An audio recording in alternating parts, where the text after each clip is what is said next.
उन्होंने जताई आपत्ति। दिल्ली के केंद्रीय गृह मंत्री अमित शाह ने लाल किले पर जय Hind light and sound show का किया उद्घाटन। उत्तराखंड के जोशीमठ में शुरू हुआ दरार इमारतों के गिराने का काम। CBRI रुड़की की निगरानी में गिराए जा रहे भवन, 600 से ज्यादा भवन और मकानों को खतरनाक श्रेणी में रखा गया। जोशीमठ में होटल गिराने के खिलाफ प्रदर्शन किया गया, लोगों ने पुलिस के साथ धक्का मुक्की की। श्रद्धा हत्याकांड के मुख्य आरोपी की न्यायिक हिरासत को एक बार फिर से बढ़ा दिया गया। दिल्ली के साकेत कोर्ट ने आफ्ताब पूनावाला की न्यायिक हिरासत अगले 14 दिनों के लिए बढ़ाई। कोटला सादात मोहल्ले में रहने वाले मोहसिन और समरीन का 4 साल का बच्चा मुआविया नगर पालिका के बोरवेल से सुरक्षित बाहर निकाला गया। बच्चे को बाहर निकालने के बाद अस्पताल में कराया गया भर्ती।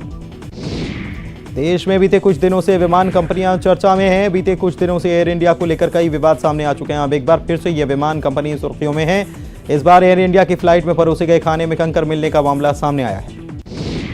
दिल्ली के ASI शंभू दयाल की हत्या का CCTV फुटेज सामने आया, जिसमें देखा जा सकता है कि आरोपी उन पर किस तरह से सरेआम हमला कर रहा है। इस दौरान काफी लोग मौजूद थे, लेकिन किसी ने भी पुलिस वाले को नहीं बचाया।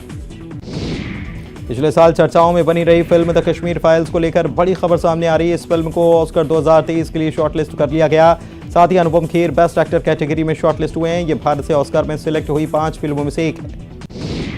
इंदौर में 17वें प्रवासी भारतीय सम्मेलन का समापन। राष्ट्रपति द्रौपदी मुर्मू ने 27 मेहमानों को किया सम्मानित। कहा, आपके लिए हमारे दिल में है खास जगह।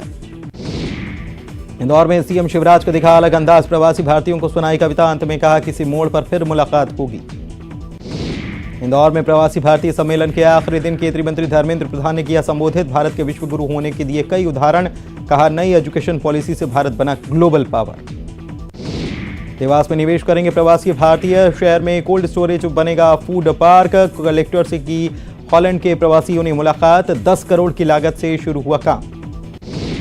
सुप्रीम कोर्ट में भोपाल गैस त्रासदी मामले पर सुनवाई। पीड़ितों को अब तक मुआवजा नहीं मिलने पर जताई नाराजगी। CD के दावे पर पलटे कमलनाथ। कहा, मेरे पास नहीं कोई पेन ड्राइव। ग्वालियर में जनसुनवाई के दौरान हंगामा। आदिवासी महिलाओं ने खुद को आग लगाने की कोशिश। जाति प्रमाण पत्र निरस्त किए जाने से थी नाराज। जबलपुर में पूर्व मंत्री राजा पटेरिया की जमानत पर सुनवाई पूरी। हाईकोर्ट ने जमानत अर्जी पर फैसला रखा सुरक्षित। प्रधानमंत्री पर आपत्तिजनक टिप्पणी को लेकर हुई थी गिरफ्तारी। शाहजहांपुर में चाइना डोर के उपयोग को लेकर शाहजहांपुर प्रशासन हुआ सख्त। खरीद बिक्री पर पूरी तरह प्रतिबंध। दुकानों की हो रही चेकिंग। छिंदवाड़ा में शराब से भरा बेकाबू ट्रक पलटा। अंग्रेजी शराब से भरा ट्रक इंदौर से सिवनी की ओर जा रहा था ट्रक। जबलपुर में युवती ने फांसी लगाकर दी जान। नोएडा में निजी कंपनी में करती थी काम। पुलिस मामले की कर रही है जांच। बालाघाट में अतिक्रमण पर चला बुलडोजर। शहर की सड़कों से हटाया गया बेजा कब्जा। कार्रवाई के दौरान व्यापारियों से प्रशासन की नोकझोंक। सूरजपुर पर बोले CM भूपेश बघेल, सरकार कर रही छत्तीसगढ़ के सपनों को साकार। बीते 4 साल में सभी वर्गों के लिए हुआ काम। चैंबर ऑफ कॉमर्स के कार्यक्रम में CM भूपेश बघेल ने ली चुटकी। पुस्तक से तुलादान करने पर CM ने कहा, यह अच्छी पहल, पुस्तक देकर स्वागत करें। छत्तीसगढ़ चैंबर ऑफ कॉमर्स का 63वां सम्मेलन में शामिल हुए मुख्यमंत्री भूपेश बघेल। 4 साल में 1.5 लाख करोड़ रुपए लोगों की जेब में गए। कोंडागांव में धर्मांतरण पर सियासत जारी। मंत्री कवासी लखमा ने बीजेपी पर साधा निशाना। कांग्रेस के 4 साल के शासन में नहीं हुआ धर्मांतरण, की बात भी कही। सूरजपुर पर बोले CM भूपेश बघेल,